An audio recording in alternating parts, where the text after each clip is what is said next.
સવારમાં આપણે આવી ગયા મંદિરે હનુમાન દાદાના દર્શન કરવા। મેં તો કરી લીધા, તમે પણ કરી લેજો।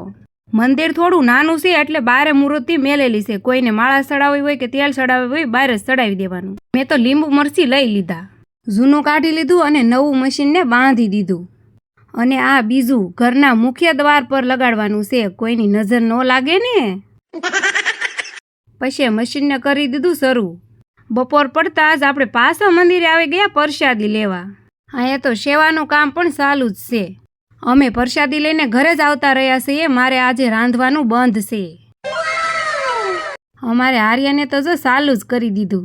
ખાધું ન ખાધું વરિયાળીનું શરબત બનાવી નાખ્યું, હાલો બધાય પીવા। એમનામ થોડું હાલશે, આ એમાં નાખવો પડશે। રોંઢો થતા ભૂખ લાગીને તો કળીને ડુંગળી અમે બંને જણાએ ઉપાડી લીધી। સાંજના ખાવામાં રીંગણા બટેકાનું શાક અને સા ભાખરી અમારી ફેવરેટ। તો મળીએ નેક્સ્ટ વિડીયોમાં। Thanks for watching, by.